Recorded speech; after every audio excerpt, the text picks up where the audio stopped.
Well, aloha, everyone. I'm Keli'i Akina, President and CEO of the Grassroot Institute, and I want to welcome you. Thank you so much for joining us today at the Institute. We're looking forward to a great presentation by one of our experts.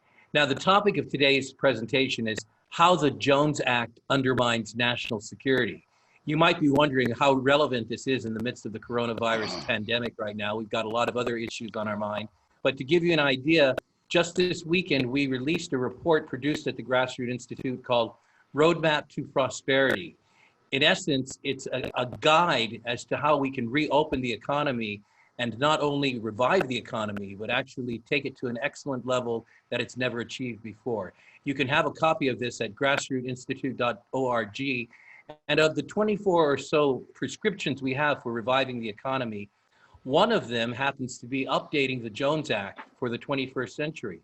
Now, the Jones Act has been around a while, about 100 years this year. We're celebrating its anniversary. And it's a law that governs all of the cargo that is transported by ship between two American ports. That came about in the 1920s.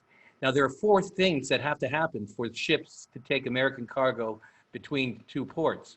One, that ship has to be built in the United States. That's perhaps the most serious of the qualifications. Number two, it has to be manned by a US crew. Three, it has to be US flagged. And four, it has to be US owned.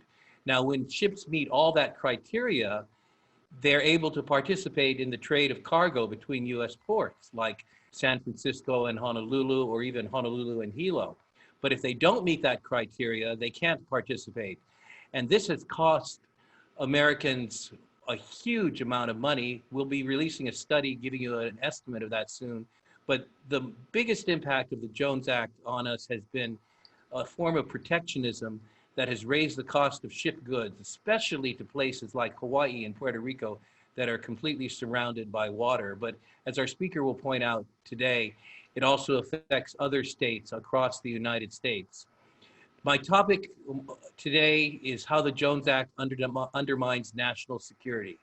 Our guest is a good friend, Colin Grabow, who's been a consultant with us on Jones Act issues. He's one of America's foremost experts on the protectionist federal maritime law by the name of the Jones Act. Now, Grabow is a policy analyst at the Cato Institute at the Herbert A. Stifel Center for Trade Policy Studies. His research focuses on domestic forms of trade protectionism, as well as the U.S. sugar program. His writings, maybe you've read him, have been in the USA Today, the Wall Street Journal, The Hill, National Review, and many other publications. Colin is going to speak for about 30 minutes, and you're going to get a tremendous introduction to the subject. And not only that, you're going to get his own views, which are basically that the Jones Act not only doesn't provide for national security very well, it actually harms national security. Now, that's an interesting point of view, but Colin has researched this very well. Before he comes on, I just want to remind you that we'll be back again with another webinar very soon, in about a week and a half. And our guest is going to be talking about the impact of the economic shutdown upon Hawaii overall. Has Hawaii's lockdown been worth the cost? And that's Cam Napier, editor-in-chief of Pacific Business News. Once again, you can get Roadmap to Prosperity at grassrootinstitute.org. Please welcome to our program today, Colin Grabow, after which we'll gladly take your questions and answers. Colin, welcome to the program today. So glad to have you in Hawaii. I wish we could have brought you out in person. Sorry you have to be there all the way in Washington, D.C. Tell us a little bit about how you're working from home. Well, I have two children under the age of 3, so it's been a challenge, especially with daycare closed. But getting it done really forces you to prioritize and focus. What led you to your work at the Cato Institute? How did you get into studying protectionism and other subjects like that? Well, I've always been fascinated with trade. I think trade is one of the bedrocks of prosperity. My graduate degree is in international trade, and an opportunity came up at the Cato Institute. I've been reading Cato stuff since I was in high school, a longtime fan of the place, and to be able to have the opportunity to work there is kind of a dream come true. Well, I'm going to hand the audience over to you now, and you take them through the next 25 or 30 minutes giving us a good rundown on why the Jones Act actually is not good for national security. Take it away. Great, thank you. Well, Dr. Akina, thank you very much for that kind introduction. Good afternoon. Aloha to everyone watching. I'd first like to thank the Grassroot Institute of Hawaii for giving me the opportunity to speak to all of you about the Jones Act's impact on national security. My remarks will largely be drawn from a paper released last November entitled Rust Buckets: How the Jones Act Undermines U.S. Shipbuilding and National Security. So if you're interested in what I have to say and you want to learn more, please visit cato.org where you can find a copy. There's widespread recognition that the Jones Act, more formally Section 27 of the Merchant Marine Act of 1920, is an economic burden on the United States. It raises the cost of transportation, it degrades our infrastructure, it angers and invites retaliation from our trading partners, and it pollutes our environment by deterring the use of environmentally friendly water transportation. The law is a self-inflicted wound. But when such concerns are raised, we are inevitably told that the law must be maintained due to its alleged contributions to US national security. And when the debate is framed as increased economic efficiency and lowered costs on the one hand, and the protection of the US homeland on the other, there's only ever going to be one winner. What if the Jones Act's alleged contributions to national security are grossly overstated? What if they are non-existent?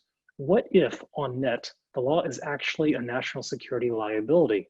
Well, then we're having an entirely different debate. The idea that Jones Act bolsters national security is basically an article of faith in Washington. Few people, at least few inside the halls of power, bother to question it.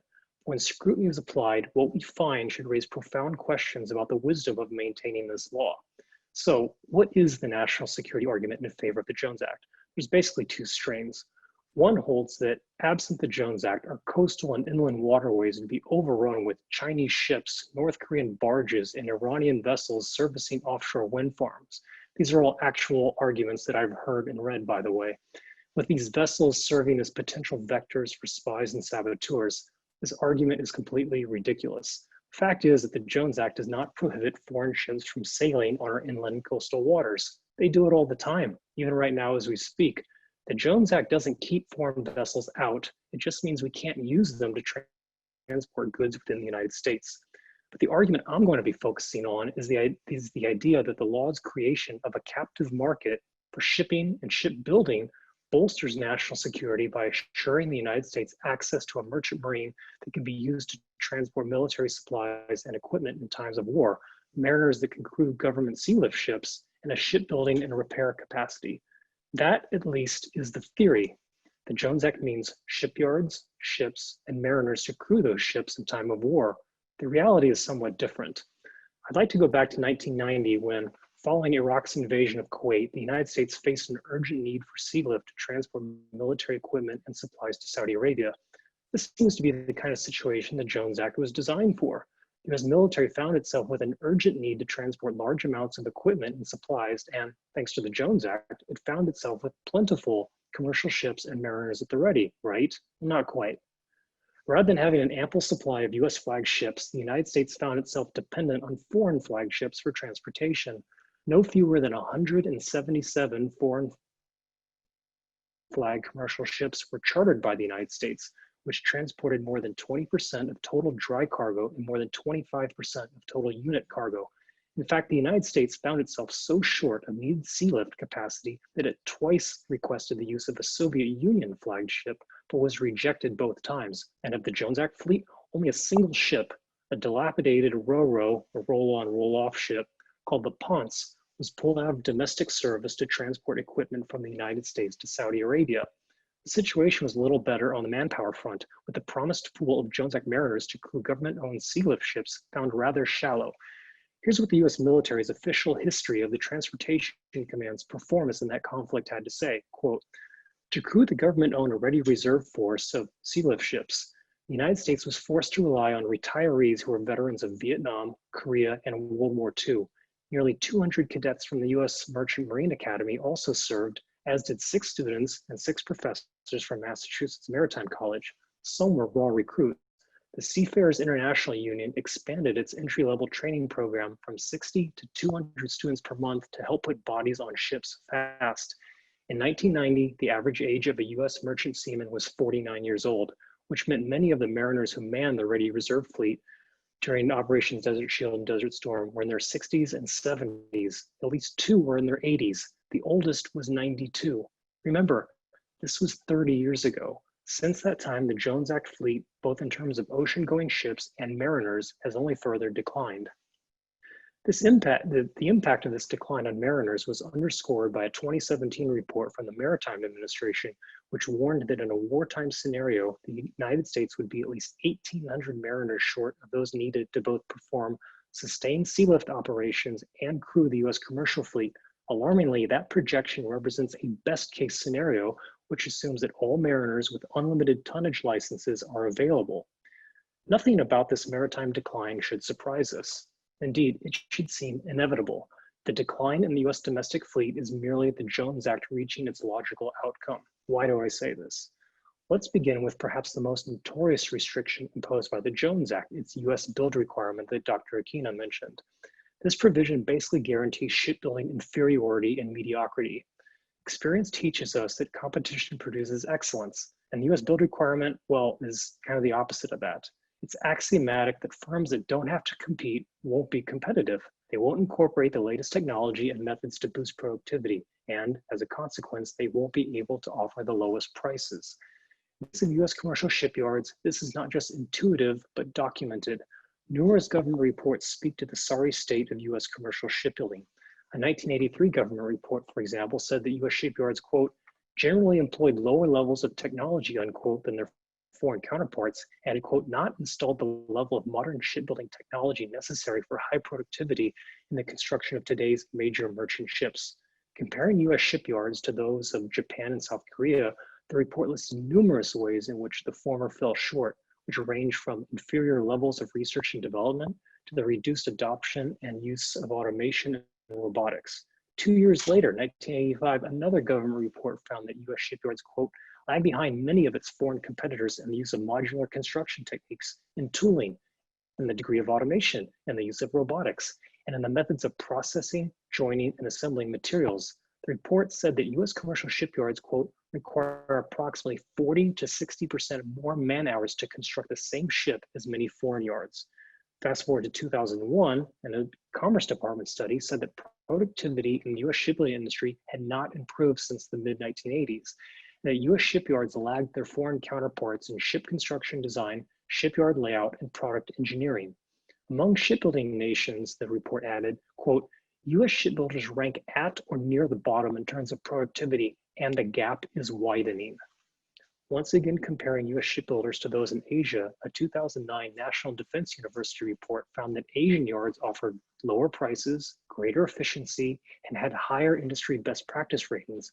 Meanwhile, a 2016 National Defense University report noted that US shipbuilding is, quote, an average of 20 years behind international shipyards regarding advanced technology. Just last year, the head of the Maritime Administration testified before Congress that, quote, in the case of large self-propelled ocean-going vessels, US shipyards still lack the scale, technology, and the large volume series building order books needed to compete effectively with shipyards in other countries. The Jones Act is no innocent bystander here. That 1983 report noted that owing to federal shipbuilding subsidies, which have since been discontinued, as well as the Jones Act, the United States has become an anomaly in the construction of major merchant ships. As the report states, quote, in many other major maritime countries, shipbuilding is viewed on a global perspective. This is not the case in the United States, where only 1% to 2% of the world merchant fleet is now built. The US shipbuilding industry is basically quite different from that of Europe, Japan, and Korea. Those countries have built most of today's modern shipping fleets and compete for orders in a world market. The United States does not. This is completely illogical. The Jones Act's US build requirement has incentivized American shipyards to orient themselves away from the competitive international market and towards the captive domestic shipbuilding market. This in turn means reduced output, less competition, and a failure to develop a specialized market niche. All these missing elements are vital to increase productivity and lowered costs. As that 1983 report points out, quote, briefly stated, US yards have never had sufficient volume of merchant ship orders to specialize, to become truly expert, or to develop high efficiency. Flexibility to build many different varieties of ships and other marine equipment has been maintained in US shipyards, Thus, the economies of mass production have seldom been adopted. That 2009 National Defense University report laid at least partial blame for the lack of US shipbuilding competitiveness on, quote, protectionist policies such as the Jones Act. They've shielded domestic shipbuilders from the pressures of global competition, while a 2007 National Defense report sounded a similar note. Quote, US shipyards are not currently cost competitive in any of the major classes of large ships, and their annual market is limited to the 6 to 10 Jones Act ships. Today, it's about 2 to 3 Jones Act ships destined for the domestic US trade. Since the total Jones Act requirement is only a small fraction of the output of the largest Asian yards, the US industry is locked in a cost quantity trap, one that it appears unlikely to escape. Just to elaborate there, essentially what they're saying is that prices go up, so demand falls, which further hurts the economies of scale, which in turn boosts prices up again, which in turn causes a drop in demand. It's a vicious cycle. This lack of shipbuilding competitiveness has serious implications for the US military. The high cost of US shipbuilding has prompted the Department of Defense to reconsider a plan requiring sealift ships to be built domestically and instead focus on the purchase of foreign-built substitutes. Said then Secretary of the Navy Richard Spencer last year, "I can't afford a lot of $600 million ships. I can't really afford a lot of $400 million ships. What I can go out and buy is used ro-ros for $35 to $40 million. The head of US Transportation Command, meanwhile, explained the decision to pursue used foreign-built ships during a March 2019 congressional hearing by noting that such ships cost $25 to $60 million depending on their age. New domestic-built ships, he said, would cost 26 times as much. The US military, in other words, has effectively been forced to look abroad to meet some of its ship construction needs because of cost inefficiencies encouraged by the Jones Act. As a 2015 National Defense University report states, quote, "The Jones Act creates an environment where the US government must pay a premium to buy a world-class Navy. US shipbuilding mediocrity translates into expensive ships. How expensive? When the Jones Act was passed, US-built ships were estimated to be 20% more expensive than those built overseas. By the 1930s, that number had reached 50%. By the 1950s, shipyard prices were double those of foreign yards, and by the 1990s, they were triple. Today, the price of a US-built tanker is estimated to be about 4 times the global price of a similar vessel, while a US-built container ship may cost 5 times the global price. If expensive ships are bad for Uncle Sam, they are absolutely disastrous for domestic commercial shipping. More expensive ships means higher shipping rates and less demand for their services. Since 1980, the Jones Act fleet, both in terms of raw ship numbers and their deadweight tonnage, which basically their carrying capacity, has more than halved. Over the same period of time, the US economy has grown 7-fold and the US population has grown by more than 100 million people. Jones Act ships today are essentially used for 2 purposes: supplying the non-contiguous states and territories, and transporting crude oil and refined products to pipeline-constrained areas of the country. They're basically used where there's no other option. That's how uncompetitive they are. The Jones Act and its US build requirement doesn't just mean fewer ships. The ones that do exist are older. Jones Act carrier Matson, who I'm sure many of you in Hawaii are familiar with, employs a container ship, the Lihue, that was constructed in 1971. Another one of its ships, the Matsonia, was built in 1973 and in early 2019 suffered a major hull failure likely related to age-induced decrepitude. Currently, more than 1/3 of the Jones Act fleet, 35 of 98 ships, are at least 20 years old. To place this number in perspective, the head of the Maritime Administration testified before Congress last year that, quote, "It's rare to find ships in the commercial world beyond 15 to 20 years of age." Well, not in the Jones Act fleet. The advanced ages of these ships and their likely degraded condition would seem to call into question the Jones Act's ability to serve as a naval or military auxiliary in time of war or national emergency. Allowing Americans to purchase dramatically lower priced foreign-built ships is one obvious means to address this issue. As a 1985 government report noted, quote, "A modernized Jones Act fleet, including some low-cost foreign-built vessels, would help not only the domestic ship operator, but the US consumer at large and the nation as a whole by enhancing the defense utility of the US flag fleet." Members of the US military have also recognized the harmful role of the US build requirement on the US domestic fleet.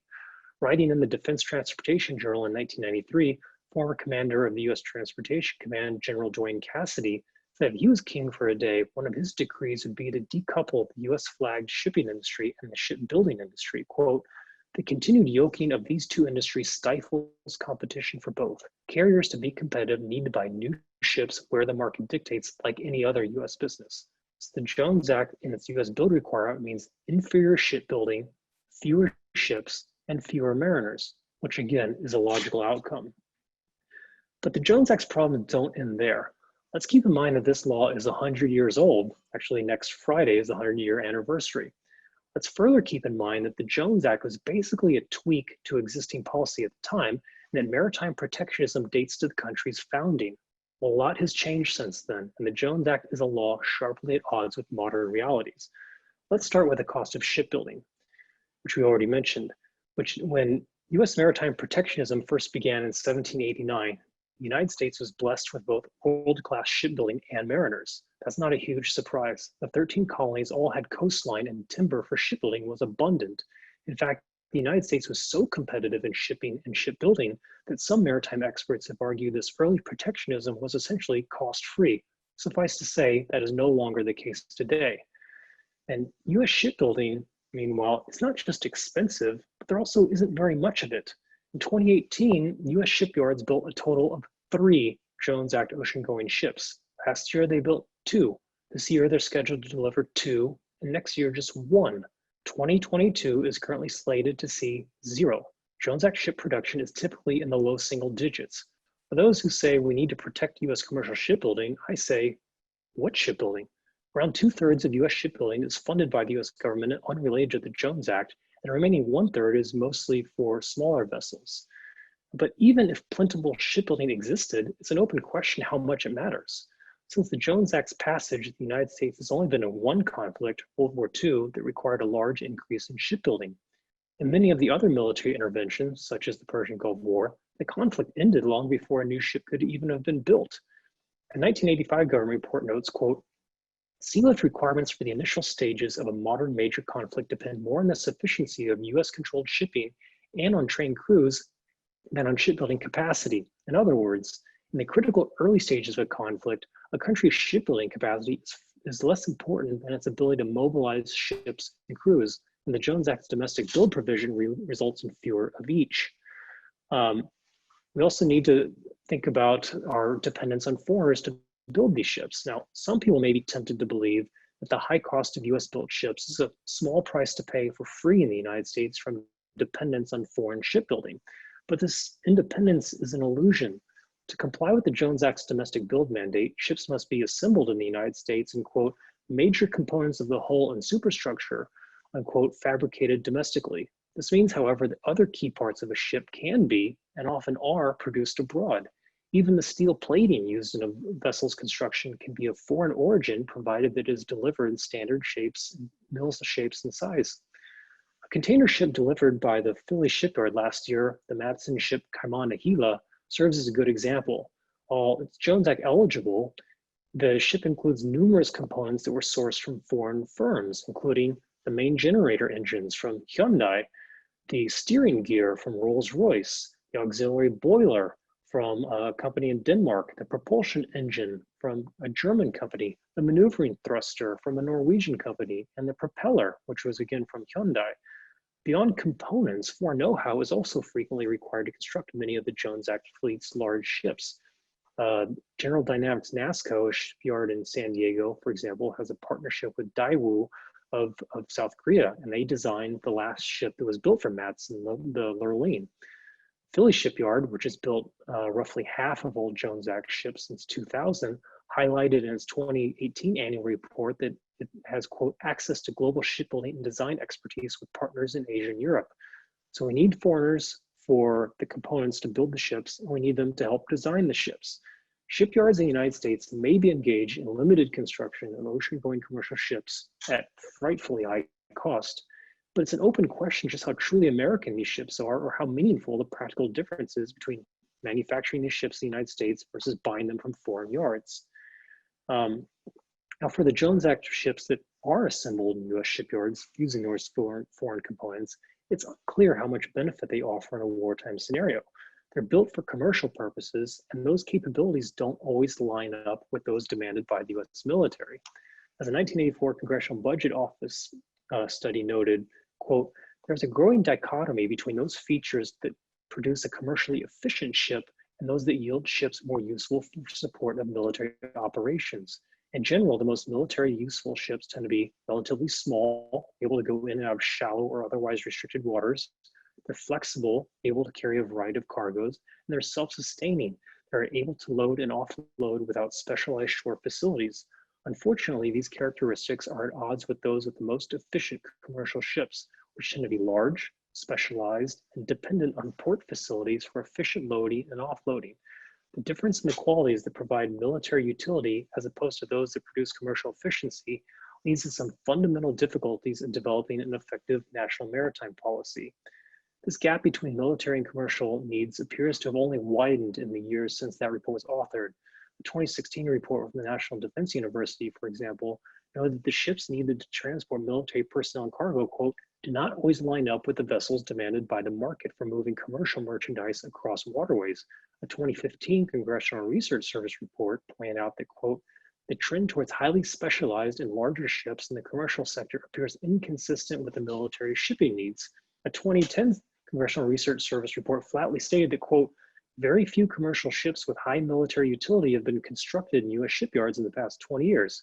Consequently, when the Military Sealift Command has the need to charter a vessel, report added, quote, nearly all the offers are for foreign-built ships.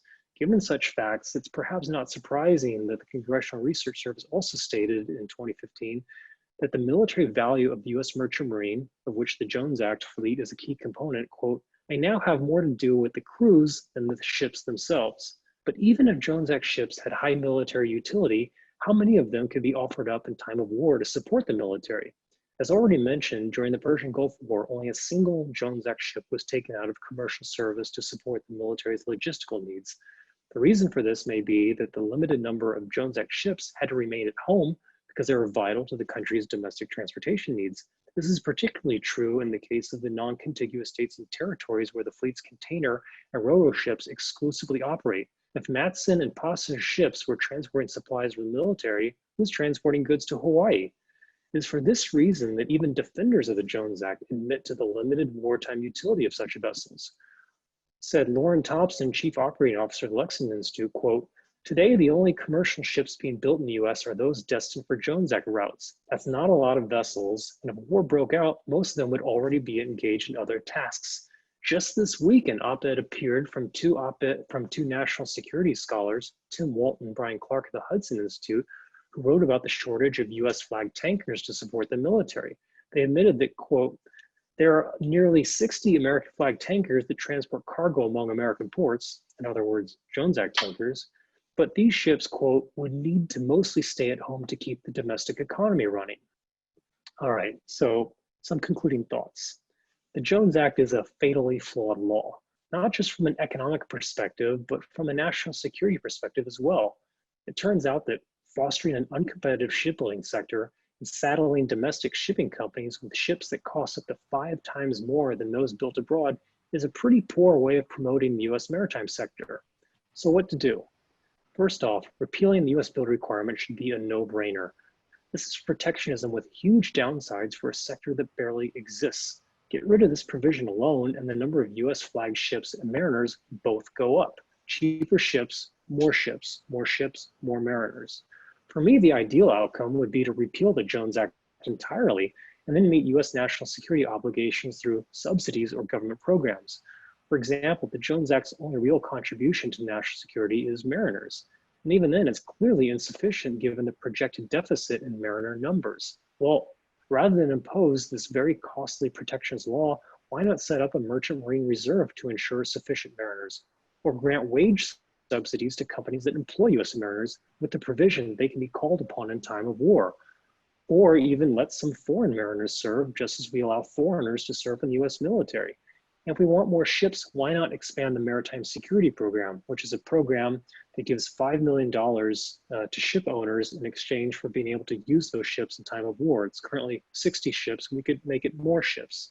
I'll also point out this would be a more equitable means of meeting our national security obligations. why should the non-contiguous states and territories, which account for a tiny amount of the US population, have such a disproportionate burden of funding this alleged national security benefit of paying for these ships? It's not fair, it's not equitable. This would be an incredibly more efficient way of meeting the country's national security needs if we adopted such programs or subsidies. But the problem with the Jones Act isn't just that it's inefficient, but that it's failed. It's not working. The fleet is in decline.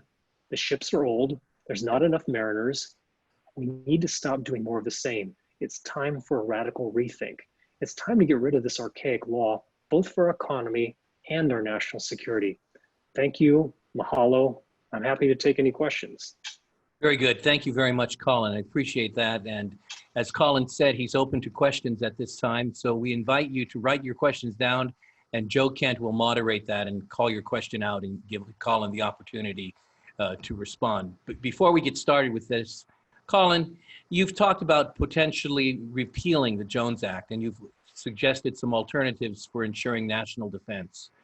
But alternately, what if we didn't go so far? What if we simply modified or updated the Jones Act and got rid of the US build requirement? Hypothetically, what if, for example, we allowed our military and even civilian shippers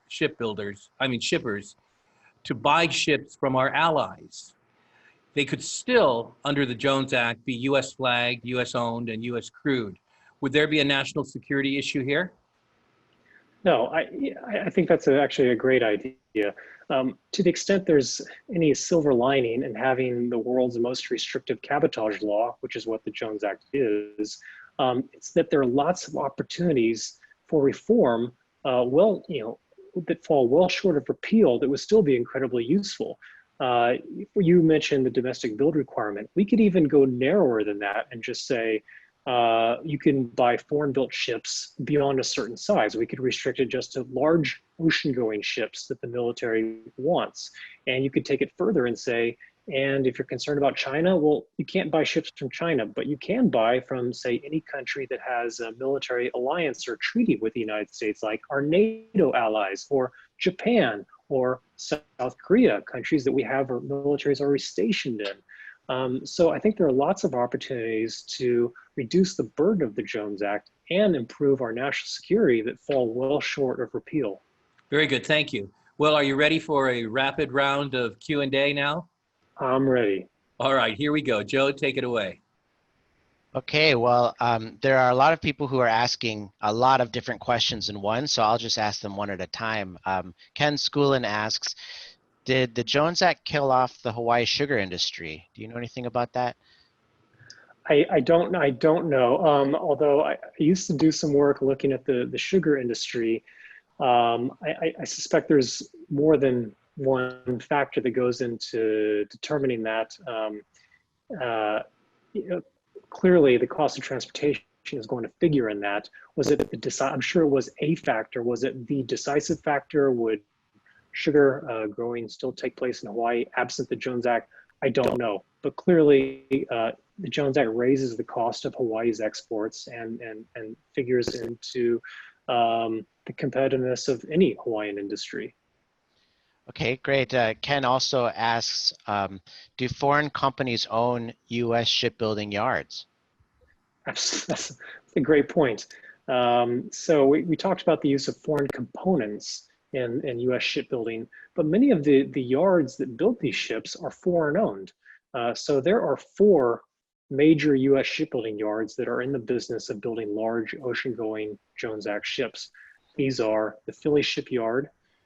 This is V.T. Halter in Mississippi. It's Keppel Amphels in Texas, and NASSCO General Dynamics in San Diego. 3 of those 4 are foreign owned. The Philly Shipyard is Norwegian owned. V.T. Halter has a Singapore-based company that owns it, and Keppel Amphels also has a Singaporean parentage. And if you look at some of the smaller yards too, you'll find foreign influence. The Austell Yard in Alabama is Australian owned. Fincantieri in Wisconsin is Italian owned. So yes, there's plenty of foreign influence in U.S. shipbuilding. Right, well, we know what I know American built means, I think, well, except after you said that, I'm not sure if I know what that means, but what does it mean to be US flagged? Does that mean it just flies a US flag? That's it? It means that you have to be registered in the United States. Every ship has to be registered in a certain country and subject to the laws of that country. So you, just like you register your car in a particular state, you have to register your ship in a particular jurisdiction or country.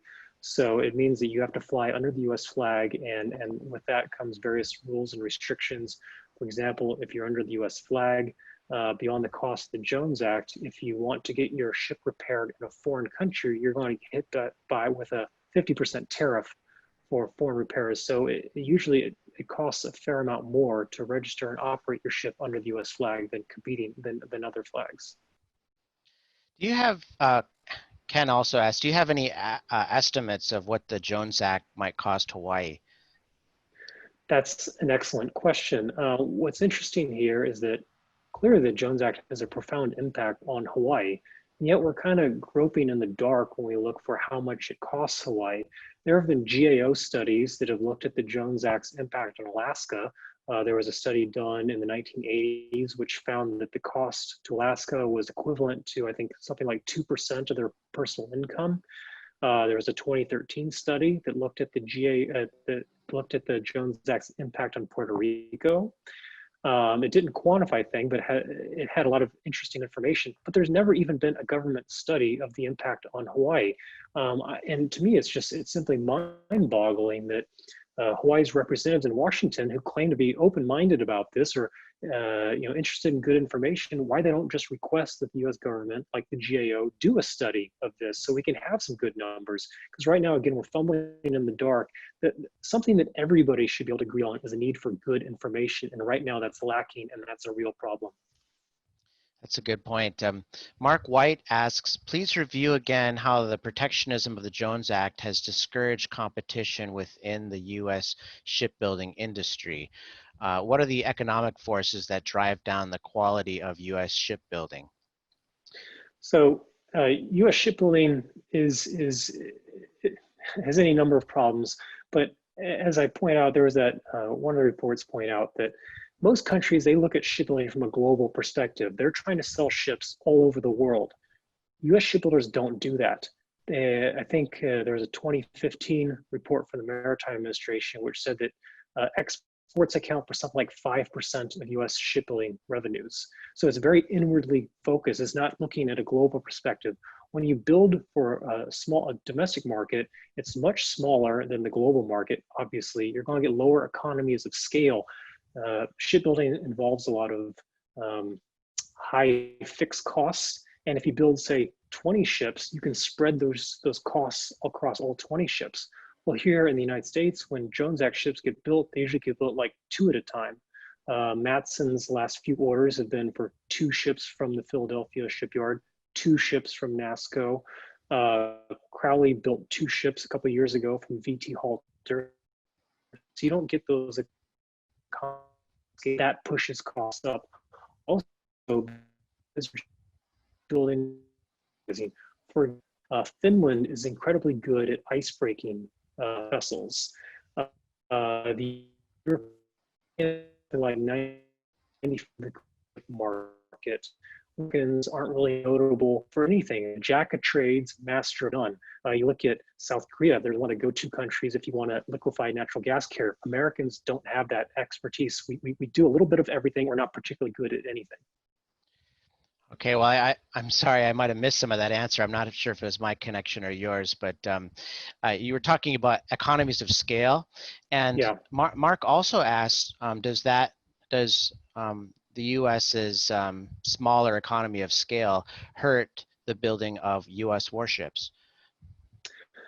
What's another interesting thing here is that I think a lot of people perhaps have a belief that if we have commercial shipbuilding, that in time of war, that can be harnessed to build, say, ships for the U.S. Navy in time of war. But these industries are incredibly different. Building a commercial ship is a much different proposition than building a warship. U.S. Navy shipbuilding is notoriously expensive. Is a lack of economies of scale responsible for that? I'm not sure. My understanding is it's subject to, there's a lot of change orders. If you tell someone build this type of ship and then leave it at that, they'll keep costs down. But a lot of times the Navy will say, okay, well, actually we want to change this or change that at the last minute. And that really affects costs. I think it's a bit of a different dynamic with Navy shipbuilding versus commercial shipbuilding. I see. Mark Boniscalco asks, what agency is responsible for enforcing the Jones Act and how is it enforced? So Customs and Border Patrol has a primary responsibility for enforcing the Jones Act. There's actually something called the Jones Act Division of Enforcement, the JADE unit, which was set up several years ago. My understanding is they will operate in US ports and they're always on the lookout for anybody violating cabotage laws. If you want to request a waiver from the Jones Act for national security purposes, just to review, there is no economic waiver system for the Jones Act. If I want to use a certain type of ship, for example, if I want to send liquefied petroleum gas to Hawaii, there are no Jones Act ships that do that. There's no system for me to be able to get a waiver and exemption and say, you know, I've got this economic need, I want to send this thing, and there are no ships. What you can do, what there is a provision for, is if national security is imperiled, you can seek a waiver, and those waivers are granted from the Department of Homeland Security, I believe. Joel Van Brunt asks about special interests. What is the U.S. shipbuilding industry's position on the Jones Act and in Congress? Oh, hello. Let's see. Colin, are you there? I hope we didn't lose him. Otherwise, I don't know if we lost me. Say, Colin, can you hear me? Uh-oh, it looks like we might have lost him. Sorry, can you repeat that? Your video, oh, there you go. Connection got lost there for a second. I'm sorry. Yes. I'm sorry. Okay. But Joel Van Brunt says, what is the U.S. shipbuilding industry's position on the Jones Act, and to what degree does special interest affect the maritime policy with Congress?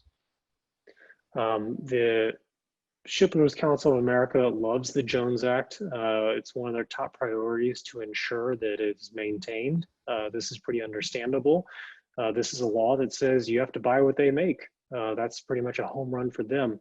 I think the fact that the Jones Act exists and has not been reformed since it was passed in 1920, hasn't even been touched really, is almost entirely explained by the power of special interests. Just look at Hawaii is the perfect example. I think there was a recent poll done by Hawaii Business Magazine, which indicated that majority of Hawaiians who are aware of the Jones Act favor at least reform, if not outright repeal of this law. And yet Hawaii is represented by 2 senators who are some of the staunchest supporters of this law. And Hawaii is not alone. Alaska also has 2 supporters. They're incredibly, they're diehard Jones Act supporters. And how is this explained? Well, it's explained by the fact that for most people, they may have an opinion about the Jones Act, but it's not a litmus test issue. For those who it is a litmus test issue, who are aware of the law, who base their vote on the law, supporters of the law. And so it plays in our politics. Unfortunately, if you are to support the Jones Act, you know that will get you a certain amount of votes. Whereas if you oppose the Jones Act, some people may say, thanks, but is that going to be a decisive factor in how they vote? Not really, has been the experience, and our policies and our politics reflect that dynamic. More on politics. So where does the governor stand on this issue? And actually, I actually don't know where Governor Ige stands on this issue. I've been trying to figure that out, but maybe a follow-up question. Do you think it would make a difference if state leaders had a position on the Jones Act? Absolutely. I think it would be incredibly useful if people at the state level would speak up and indicate that this is something that they want their federal representatives in Washington to care about and become active on and oppose and call for reform. Clearly, those in Washington don't get it. And I think that it would be hugely helpful if state legislatures, for example, would, if nothing else, pass a resolution and say, you know, we think it's time, it's been 100 years, that something be done about the Jones Act. This is hurting us. We need to illustrate the divide between the people and their elected representatives. And I think if nothing else, maybe we can help shame some of these federal representatives into doing the right thing on the Jones Act and to stop supporting a law that clearly hurts their constituents. Steve Lipscomb asks, are there any comparisons between U.S. ships and foreign-built ships? Are U.S. ships better built or safer or more fuel efficient or what? No, no. There's something called classification societies that they examine every ship after they're built, and they ensure that they all meet minimum standards. And if you want to get insurance for your ship, you need to get it classified. You need to get classed by you need to get one of these classification societies essentially to sign off on the ship and ensure that it meets minimum requirements.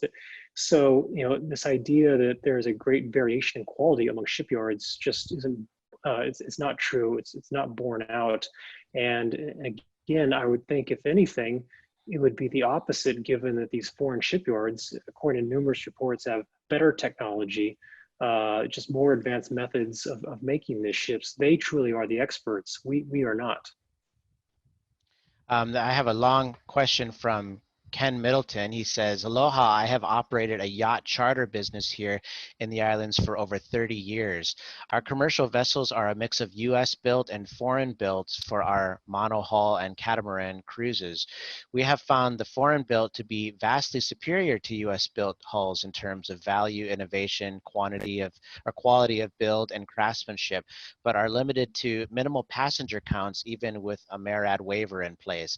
Let's make sure passenger carrying vessels are included in any legislation to roll back the Jones Act.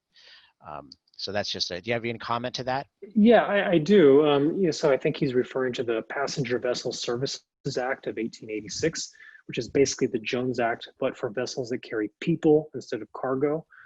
This is a law that is just screaming for reform. If anything, it's more absurd than the Jones Act. I talked about the Jones Act protecting the shipbuilding industry that basically doesn't exist. Well, in the case of large cruise ships, it doesn't exist. We have not built a cruise ship in this country in, I believe, something like 60 years, something like that. We don't do that in this country. So it's absolute nonsense. There is only one ship in the United States that complies with this law, which is the Pride of America, which operates there in the Hawaiian Islands. Even this ship was not US built. It was actually mostly built in Germany and received a waiver so it could operate there in Hawaii. So to me, this law is just absolute lunacy. Well, Ralph Sherman asks, who opposes the repeal of the Jones Act? So the people that mostly oppose the Jones Act repeal, it's going to be the Shipbuilders Council of America. It's going to be the American Maritime Partnership, which represents the shipbuilders. It represents the carriers like Matson, for example, or Pasha. And it's a lot of labor unions. Now, some people are surprised when they hear that the carriers are in favor of this or in favor of the entire Jones Act. I think some people wonder why. Well, why don't they just call for repeal of the US build requirements so they can buy cheaper ships? I think what we need to understand is that for Jones Act carriers, it's actually an asset in their perspective for a couple of reasons.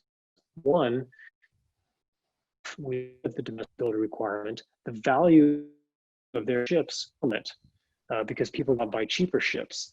So the book value would plummet, but also it would lower the barriers to entry into that market, and they could potentially have lower cost competition with new, cheap, foreign-built ships enter the market and drive them out.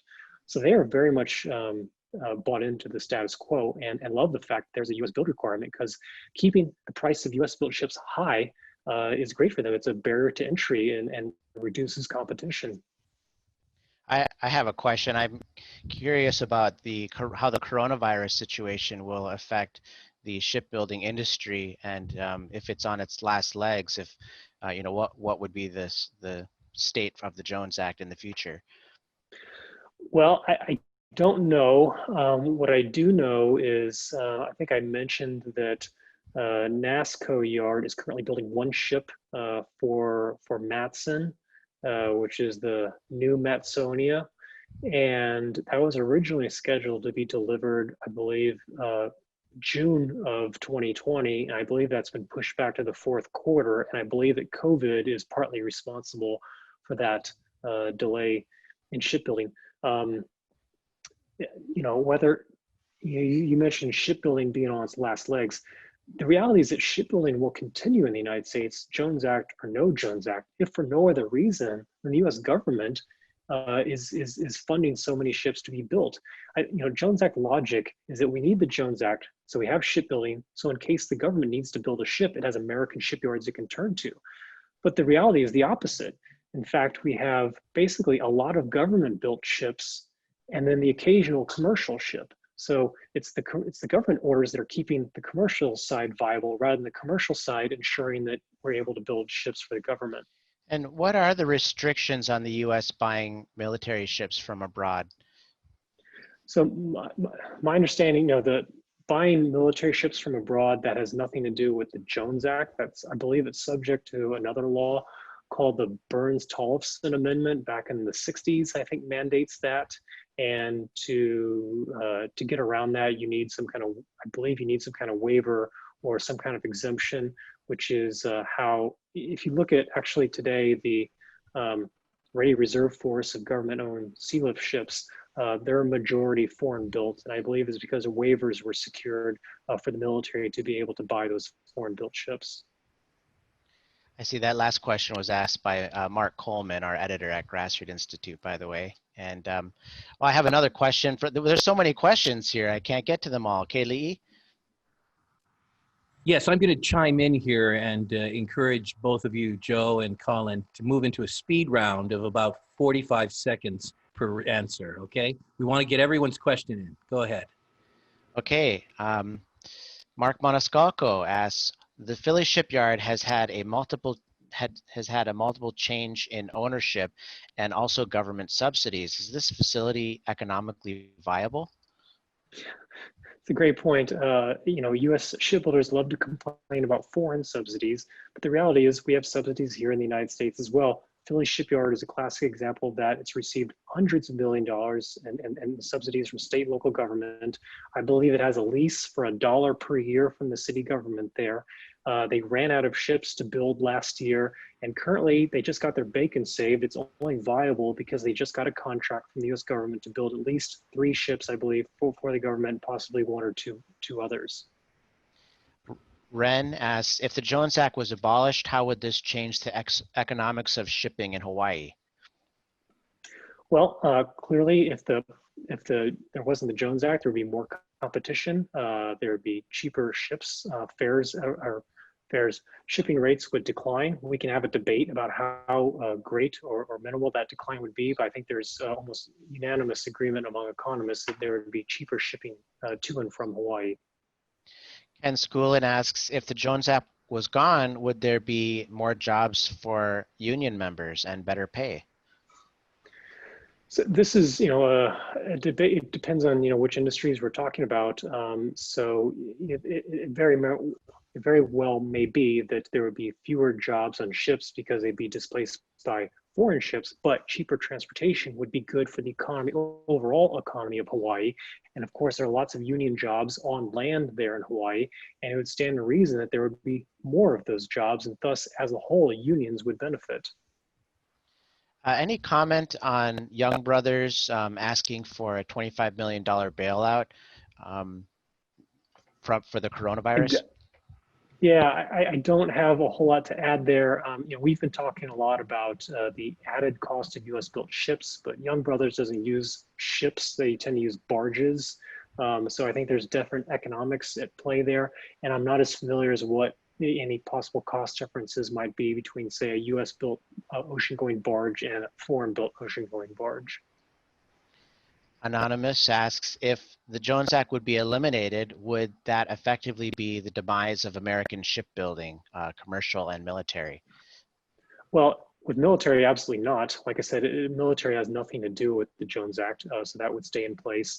And as far as U.S. commercial shipbuilding, well, my answer is this.